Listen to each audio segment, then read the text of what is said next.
Alright, at ito naman ho ang tulay, no, dulo ito ng tulay ng Caliraya, na Caliraya Street na tumatagos sa G. Araneta Avenue.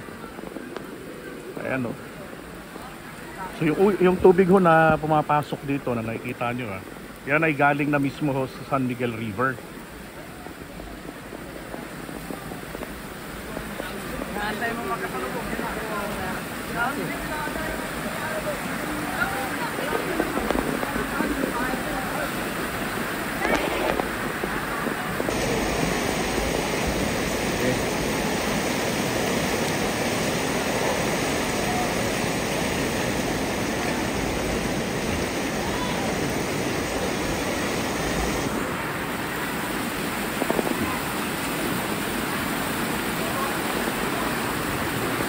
Ang lakas po ng ang lakas ng alon, nakapuntik ako matumba ron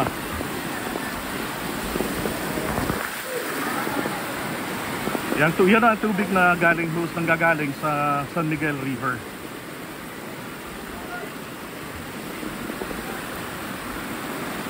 Tapos ang lalim ng baha hanggang Bewang o Lampas Bewang. So mas nalalim pa yan, posible umabot pa hanggang Kilikili yan kapag papunta ka na ng gitna, papuntang gumitna ka na nitong Caliraya. Paralim pa yan.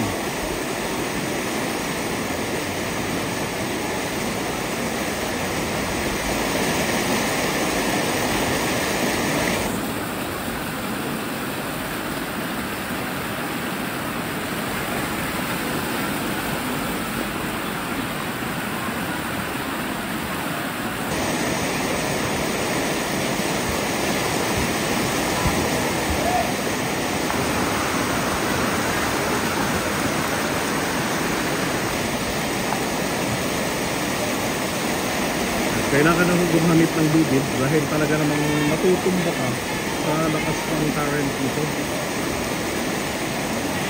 Ay yung babae nga kanina hindi na talaga kinayang tumawid.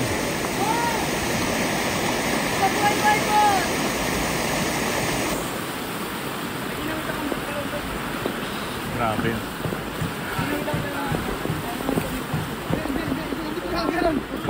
Wag. Bili mo.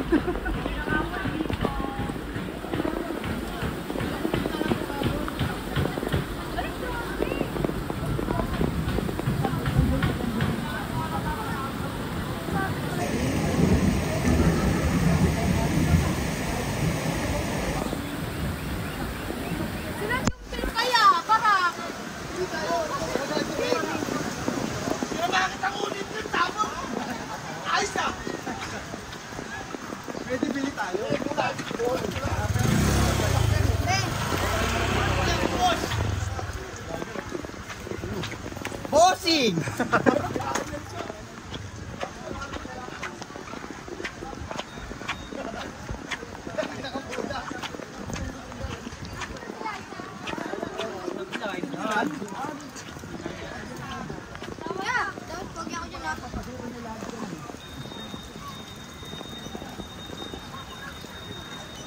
Nako. Okay, so ito yung karugtong ng San Miguel River ng Quezon Avenue kanina.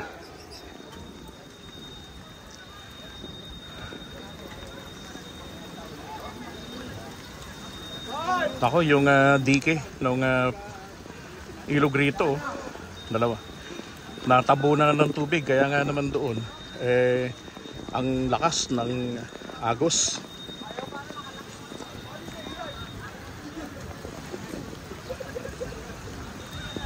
So yung mga residente ho rito, lalo sa kahabaan nito pakaliwa ng ilog na yan, mga taga Gumamela, nagpaparescue na po. So sakop naman ho sila ng Barangay Rojas. Dahil lagpas tao na.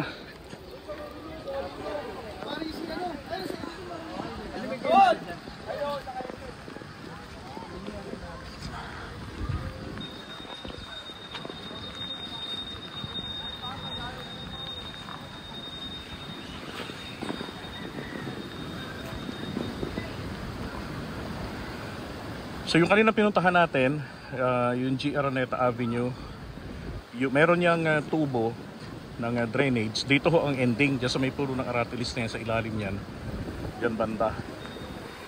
Obviously, kaya ho merong pagbabaha ngayon dahil wala na, no? Wala na talaga mangyayari nga na gaya ng inaasahan. Pag nataasan niya ng tubig ng ilog, yung tubig mismo ng ilog ang magpapabaha. Grabe, mga basura na aanod, oh.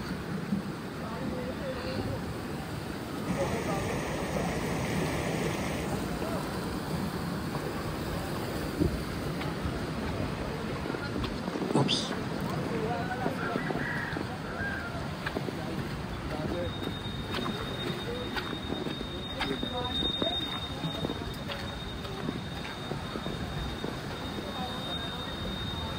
Right, at doon naman ho sa may background, sa duduhan, ayan o. Yan ang sanctuarium sa G. Araneta Avenue, Quezon Ave.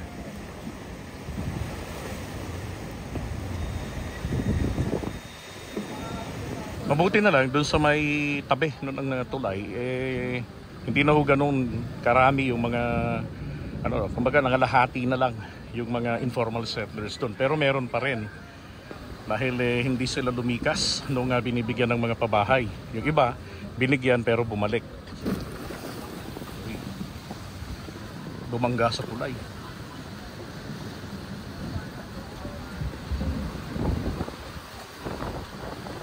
So natangay na yung mga nasa gilid-gilid ng mga kabahayan, gaya ng kulungan ng manok, mga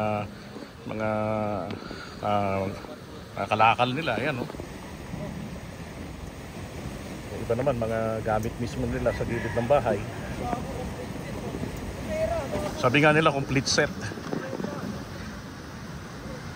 So eto naman mukhang kulungan ng manok.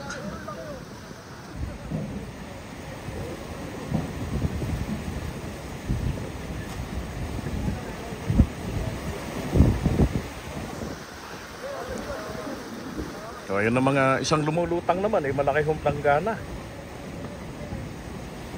Plangganang aluminum to ah. Ay hindi. Tulyasi. Ayan, oh. Meron kahaba. Oh. Nako. Parang meron hong bahay na nagiba, oh. Dahil yung mga personal na mga pang kusina nila ay natangay na ng baha.